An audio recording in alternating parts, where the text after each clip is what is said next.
حضرت عبداللہ بن سلام رضی اللہ عنہ یہود کے جلیل القدر عالم اور حضرت یوسف علیہ السلام کی اولاد سے تھے۔ ان کا اصل نام حسین تھا اور وہ یہود بنو قینقاع قبیلہ سے تعلق رکھتے تھے۔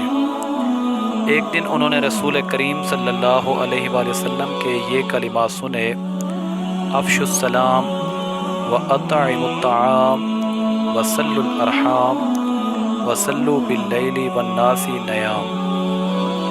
اپنے بیگانے سب کو سلام کیا کرو، بھوکوں محتاجوں کو کھانا کھلایا کرو اور خونی رشتوں کو جوڑے رکھو، قطع رحمی نہ کرو اور رات کو نماز پڑھو جب لوگ سو رہے ہوں۔ یہ ہدایت آموز کلمات سن کر حضرت عبداللہ بن سلام کا دل نور ایمان سے جگمگا اٹھا۔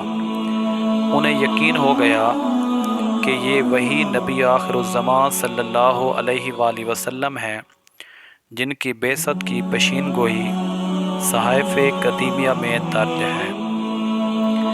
دوسرے روز رسول اکرم صلی اللہ علیہ وآلہ وسلم کی خدمت میں حاضر ہوئے اور آپ صلی اللہ علیہ وآلہ وسلم سے چند پیچیدہ مسائل دریافت کیے۔ حضور صلی اللہ علیہ وآلہ وسلم نے ان کا اطمینان بخش جواب دیا تو عرض کی: یا رسول اللہ صلی اللہ علیہ وآلہ وسلم، میں شہادت دیتا ہوں کہ آپ صلی اللہ علیہ وآلہ وسلم اللہ کے سچے رسول ہیں۔ حضور صلی اللہ علیہ وآلہ وسلم نے ان کے قبول اسلام پر مسرت کا اظہار کیا اور ان کا اسلامی نام عبداللہ رکھا۔